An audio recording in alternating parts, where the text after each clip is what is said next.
വിദ്യകളിൽ രണ്ടാമത് വിദ്യയാണ് താര.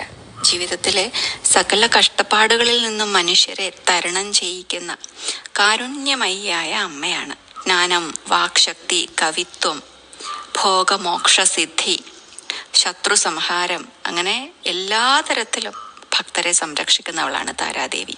ജീവിതത്തിൽ കഷ്ടപ്പെടുന്നവർക്ക് മാർഗനിർദ്ദേശം നൽകുന്ന ദിവ്യ താരകമാണ് അമ്മ. ഏത് ദുർഘടാവസ്ഥകളിലും വിഷമസന്ധികളിലും രക്ഷകയായിട്ടെത്തും അമ്മ. നിർണായക നിമിഷങ്ങളിൽ നമുക്കിപ്പോൾ ശരിയായ തീരുമാനങ്ങൾ എടുക്കാൻ സാധിക്കുന്നില്ല എങ്കിൽ അമ്മയൊന്ന് വിളിച്ചു നോക്കൂ. നേർവഴിക്ക് നയിക്കുന്ന കാരുണ്യമയിയായ അമ്മയാണ് താരാദേവി. അതായത് വിളിച്ചാൽ വെളിപ്പുറത്താണ് ദേവി എന്ന ഒരൊറ്റ പ്രാർത്ഥനയിലൂടെ തന്നെ നമുക്ക് മനസ്സിലാക്കാൻ സാധിക്കും. കൂടാതെ നമ്മുടെ ശ്വാസോച്ഛ്വാസത്തെ നിയന്ത്രിക്കുന്നവൾ കൂടിയാണ് ഈ താരാമാതാവ്. ജ്ഞാനത്തിൻ്റെ പ്രകാശം, അതാണ് താര. താരയെ ഉപാസിച്ചാൽ ഭൗതികപരമായും ആത്മീയപരമായും കൂടാതെ നമ്മുടെ ജീവിതയാത്രയിലുള്ള എല്ലാ തടസ്സങ്ങളും മാറി സിദ്ധി കൈവരിക്കാനും സാധിക്കും.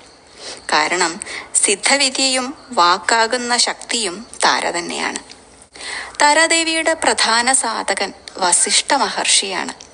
ശ്രീരാമനും ബലരാമനും താരാ ഉപാസകരായിരുന്നു അത്രേ. നമ്മുടെ ശരീരത്തിൽ മണിപൂരക ചക്രത്തിലാണ് അമ്മയുടെ ഇരിപ്പിടം.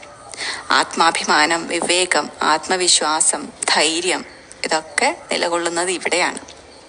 ഇതിലേതെങ്കിലും ഒരു കുറവ് അനുഭവപ്പെടുന്നുണ്ടെങ്കിൽ നമുക്ക് താരാദേവിയുടെ ഉപാസന വളരെ വളരെ സഹായകമാകുന്നതാണ്.